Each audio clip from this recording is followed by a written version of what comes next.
Welcome to Founders Future, a podcast powered by Closers.io, where we dive into the journeys of innovative entrepreneurs, explore the road ahead for them and their companies. I'm your host, Zach Young, and in each episode, we cover the stories behind impactful ventures, the challenges faced along the way, and the strategies driving their future growth. Today, we're joined by Dr. Sarah Townley, PharmD, BCA-CP, a clinical pharmacist turned type 2 diabetes coach and founder of A Future by Design, where she helps people reverse their diabetes and get off medications. Drawing on years of ambulatory care experience and board certification in ambulatory care pharmacy, Sarah now coaches clients through lifestyle and mindset changes that address the root causes of type 2 diabetes, empowering them to take control of their health long term. Through her coaching programs and online education, she provides clear, practical guidance on nutrition, blood sugar control, and sustainable habits so her clients can move from dependency on the medical system to lasting freedom and confidence in their own bodies. Sarah, a very warm welcome to Founders Future. Thank you. Thank you. That was beautiful. I don't know who wrote that, but it was very well done. Thank you. I pulled it straight off your social media, so no need to be modest. I appreciate you having it there. I appreciate you coming on. It's going to be a great episode. We have a lot to dive into here. Before we do, I do like to start with your background a little bit. I know I touched on it briefly, but just before diabetes coaching, can you tell us what were you doing previously and what was really your inspiration for getting into this space? Sure. So I graduated from pharmacy school in 2006, and I began building my career. I went into the public health service and moved out to Montana. Both my husband and I were in school together, and we started our lives the same way, working for Indian Health Service. And all of that pharmacy career led me into many different settings. So I worked mostly in ambulatory care, which is primary care mostly. Like it's seeing patients that come in and out of a clinic. But I also had some experience doing like hospital pharmacy, infusion pharmacy, lots of different types of pharmacy. But my passion was definitely working with clients directly.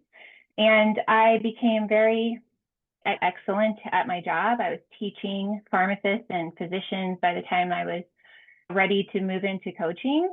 And the inspiration for me making the move, which was drastic and scary, and I can talk more about that, was the fact that I became aware of my thoughts, and I started watching how my thoughts were recreating my reality and how to use that awareness to build a life that I really wanted.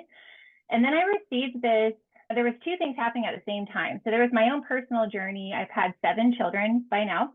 Yeah, over the course of about 14, 15 years, I gave birth to 7 different children. And that presented me with challenges of managing my body composition and learning how to stay healthy during that process. And so all of that personal knowledge that I built on my own time informed me of a lot of things that I wasn't aware of when I was learning how to be a healthcare provider.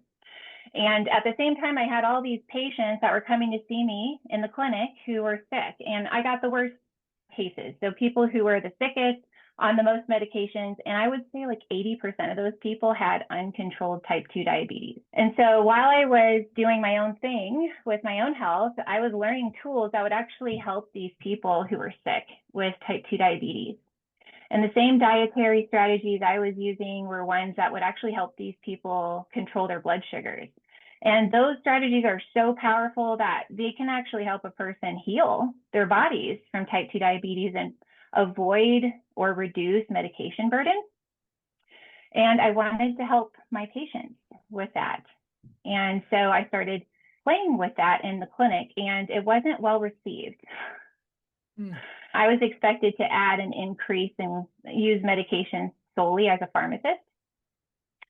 And that would essentially disempower a person. And I wasn't equipping them with the knowledge and the skills that they needed to actually feel better and to get well. And so I became conflicted at one point, which is the time where I decided to leave my career in clinical pharmacy and just help people do what I'm passionate about. People need that offer. They need that alternative possibility. And so that's what I do now solely. I only do that. Yeah. So how long ago was it where you left the career and you dived into coaching full time? How long has it been? So I've been in business nearly 7 years. So I opened my business in 2019. And after I had my sixth baby in 2020, I left my career in pharmacy. So it's been about 6 years almost of just coaching. Just coaching. Love it. Okay. You're pre-COVID, right? Anyone who's pre-COVID, they started their entrepreneurship coaching Yes, career. I say you're an OG, right? Because let's be honest, everyone became a coach after COVID. So I love it. So just about 6, 7 years into business now. I'm sure the hey Zach, business. I'm sorry, but I have lost audio. Oh, you Hold can't on hear one me? second.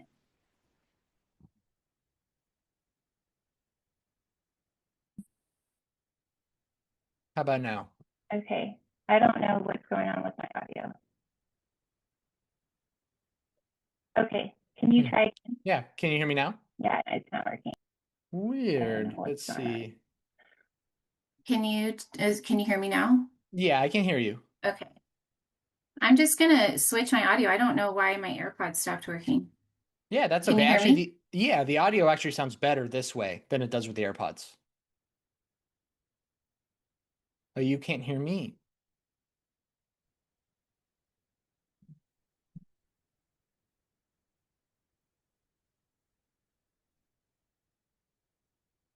Okay. Can you hear me How about now? now? I can Oh, hear I can you. hear you. Thank goodness. I don't know what Okay. happened there. Yeah, weird. I was the Your audio does sound better without the AirPods though. Oh, That's interesting. awesome. Sorry. No, Like no worries. no idea why that happened. No, you're good. There was also a bit of a lag as well with Okay. the I earpods. noticed that too. It was just like 1 second, but yeah, I Yeah. noticed.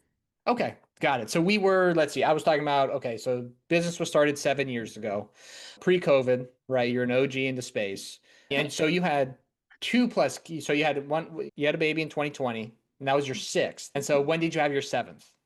2023. So he's actually going to be 3 years old this month, and like Saturday, I think his birthday is. Wow, very cool. And I thought I had a lot. I have three under seven, but I Oh, guess not. Maybe well, if I I keep certainly going. don't want to win this competition. It's just a circumstance that I have. I love it. I love it. Hey, you're in business. You still have a lot of kiddos running around. I'm sure the business has gone through a few different iterations throughout the years, as businesses do. But let's dive into present day today. It's Okay. early January 2026. What does working with Sarah look like? How do you structure your work with your clients? Everything like that. Okay. So I have, is you said about iterations in business, and truthfully, like my business has been very much the same all these years. I do only coach one-on-one, and there have been times where I've ran some groups, but I still primarily coach one-on-one. So the only real offer that I have to coach with me is a one-on-one package where I'm meeting with my clients over Zoom weekly. And so that's still the case. If somebody is drawn to me or wants what I offer, then the only thing that I really will offer them is going to be a one-on-one coaching package. Ah, okay. Very interesting. Why is that? Could you expand on that a little bit? Yeah, it's a combination of things, right? So it's that I can and I prefer to do it that way. There's really something special about the relationship that's cultivated when somebody is vulnerable enough to go through that process with me. And I can really tailor their journey to exactly the obstacles that are coming up for them in the moment. Am a firm believer that is the best curriculum, is the one that my client's actual experience is composed of. So you might, for example, have one person who has really struggles with overeating. Just they have a lot of emotional eating or habitual eating that is stopping them from following a plan. And then you might have another client who's just, he's ready to execute. And I say he because a lot of guys are this way. They are able to execute. They just don't have the knowledge base or the strategic understanding that they need to create the result that they want. And then you might have somebody who just, they're super busy and they haven't learned how to prioritize self care. They've been living their life for everyone else, their employer, their family, and they have guilt and shame about prioritizing their needs.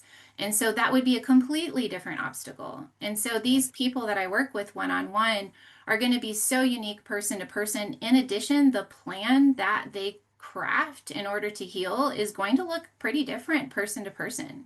There's no one size fits all really for every person out there who wants to heal from insulin resistance. And so when I'm coaching one-on-one, I can help that person craft and tailor and to their preferences, to their lifestyle. And so that's why I love one-on-one. And because I haven't really had a breaking point where I'm like, I cannot accommodate any more one-on-one clients, I just keep rolling with it because it's what I love and the relationships that I create are lifelong. Yeah. And it's what you did previously. It So is, I, yeah. that makes a lot of sense, just continuing that. Okay, so you're meeting weekly with them. Is there a specific time frame working with you looks like, or does it differ? That has evolved over the years. I used to have just 16 weeks straight. So I've always sold my package in 16 session packages, but the way that they're used looks pretty different now versus when I first started because I had to get a feel for what people needed to support them through this process. And so in that first year or two of coaching, I might have used those 16 sessions with the client over 4 months, which is entirely possible to reverse your diabetes in that short a period of time, depending on the Mm. person.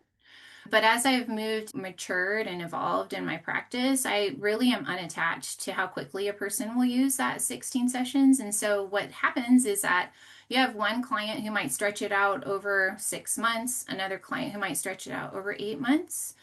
And some people just get it done in 12 sessions. It's unusual, but it does happen. Okay, so it's very tailored towards them. If they want to Yeah. take longer, they can.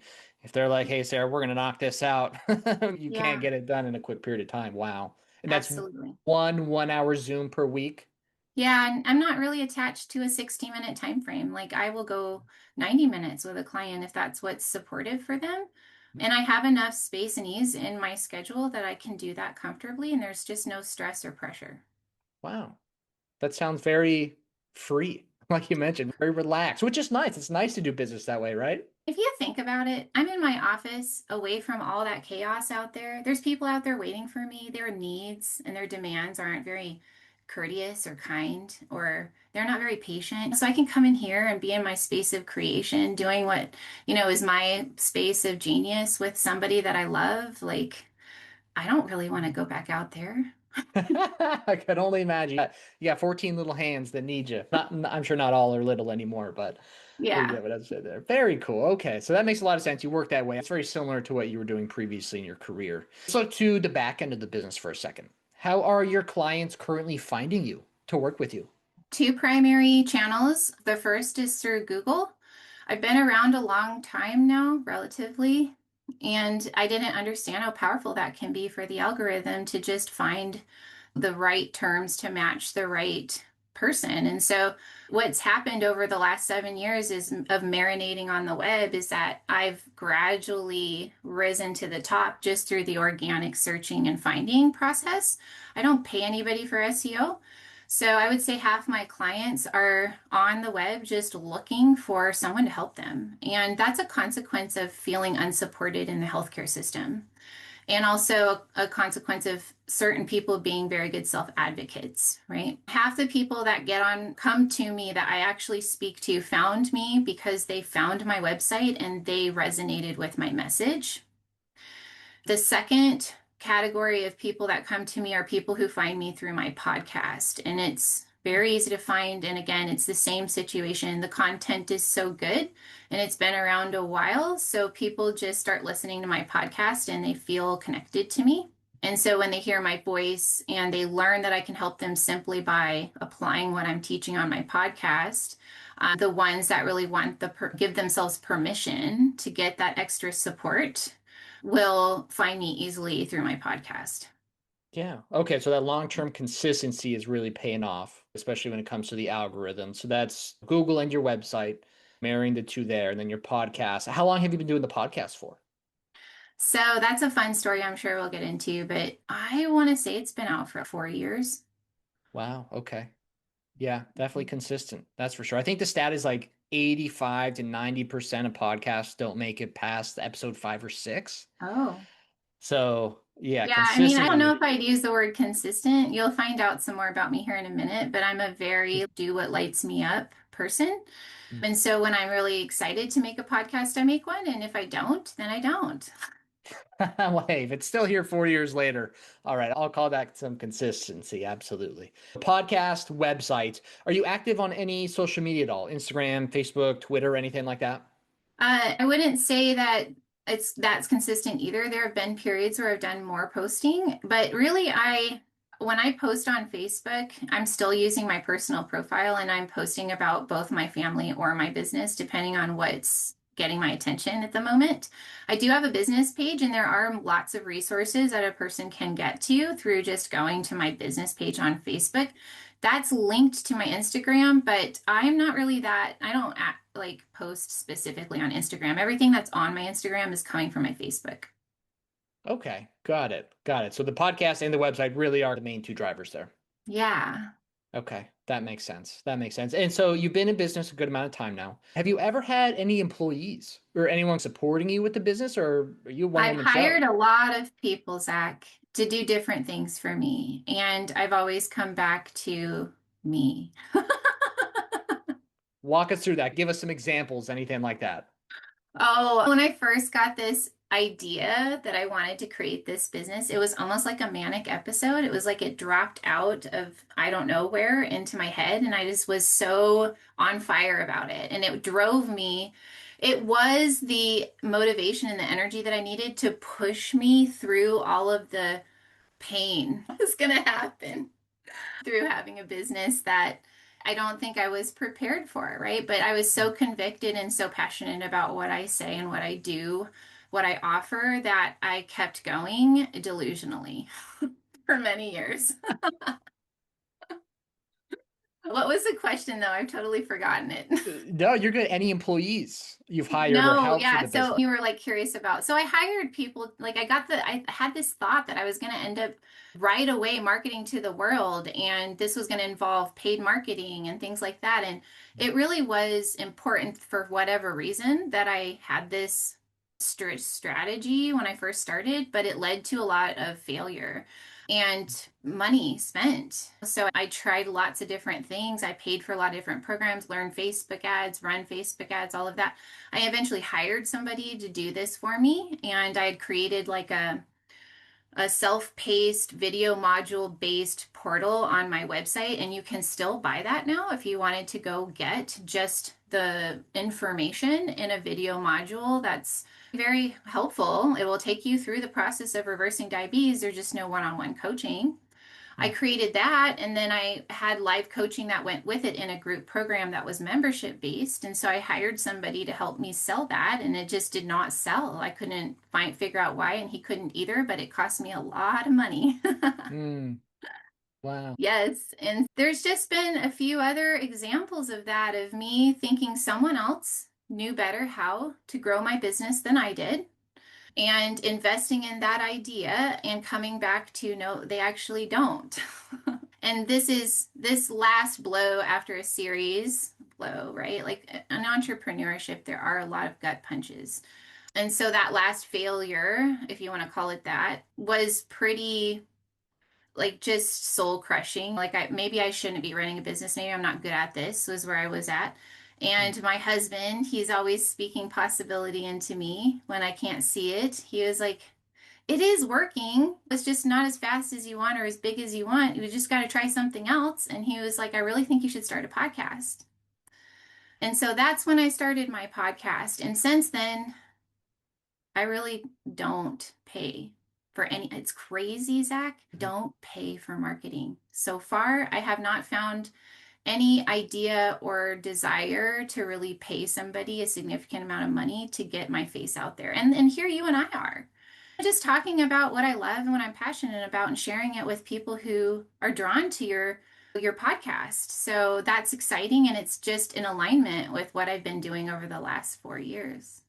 Quite the journey. Quite the journey. So it sounds like a lot of the kind of attempts at something different that came a couple years back before the podcast. Was that right? So maybe 2020, 2021.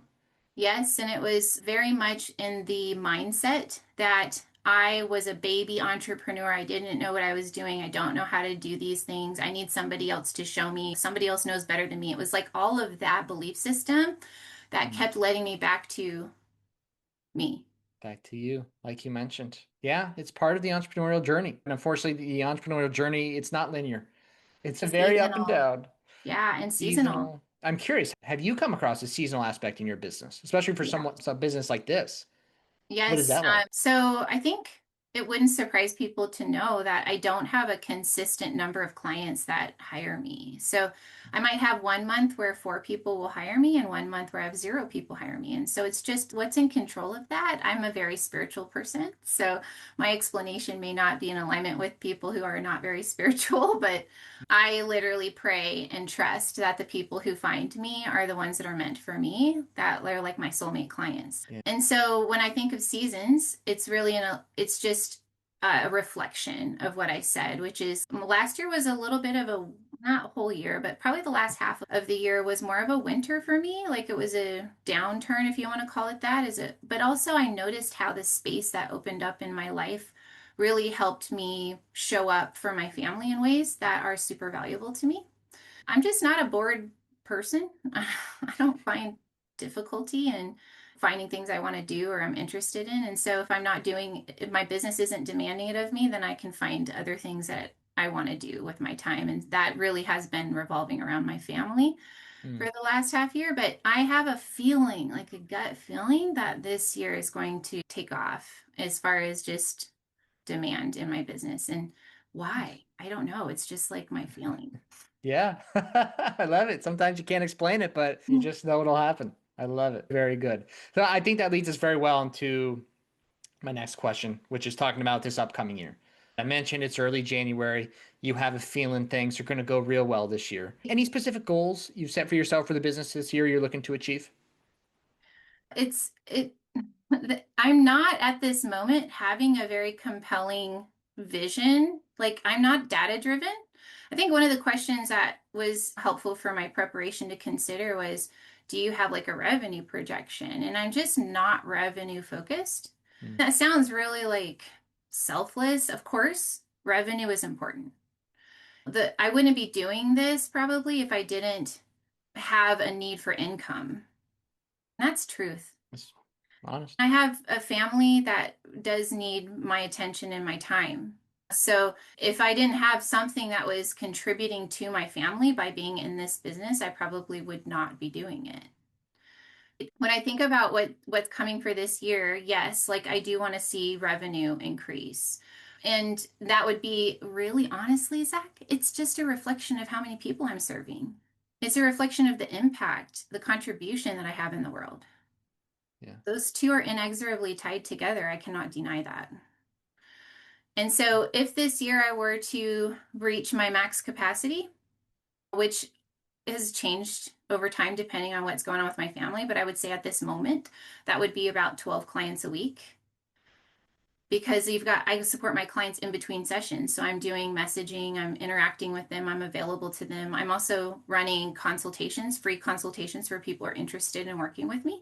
And so there's additional time but 20 hours a week is really going to be my max. And that would be reached something like 12 clients a week. And so that would be beautiful if I would get to that point because it would just be that painful growth spurt. And that means I'm making decisions on how to serve more people. And that's a good problem. Yeah. And so I would say that would be really nice to get to that place this year. It would be a beautiful invitation to expand my capacity in ways that would serve more people. What would that look like? It's one of two things. I either change how I work with one-on-one people, or I do some groups, do something that is like low touch that I can serve lots of people at once. In the past, I've run many groups. Like I can do groups and they are powerful. Like people, that community aspect is going to be nothing like I could provide on one-on-one. It's just not. When you're watching someone else do something right next to you and going through the fear and the doubt and the overwhelm and finding their strength and their resilience and having breakthroughs and having progress, that's so momentum building and inspiring. And so that's a beautiful thing to have in a group. And I'm open to the possibility that will be another offer that would be just born out of necessity. But I don't know what direction I'm going to go. It's really dependent on what I feel inside in response to what's happening. Yeah. I love it. You'll get there. You don't know the exact avenue so far, but it'll still happen. A lot of options, though. I have Options are always options. good. Yeah, Options are exactly. good. I love it. So we talked about social media a little bit, the podcast. Where and what are your usernames online so the listeners can find you, connect with you online? I'm known because I've been around a while as the type 2 diabetes coach. It's so simple. You can find me on social media, Instagram or Facebook, as the type 2 diabetes coach. And so that is who I am and what I do with people. It's perfect. Perfect. A type 2 diabetes coach. I love it. Sarah, it was a pleasure having you on today. It was a great conversation. Thank you so much for your time. You're so welcome. I appreciate your time, Zach, and it was a pleasure to get to know you too. Absolutely. And that will wrap up another inspiring episode of The Founder's Future. To our listeners, if you enjoyed this episode, make sure to go and connect with Sarah on all of her social media. Check out the podcast, The Type 2 Diabetes Coach. All of her links will be in the show notes and description down below. And if you are a business owner, specifically a coach, consultant, or agency owner, and you're looking to scale your business, and you really want to enhance your sales and marketing efforts, visit closers.io to hop on a call with our team and discover how we went from 0 to 30 million per year in less than 3 years. Until then, keep on climbing.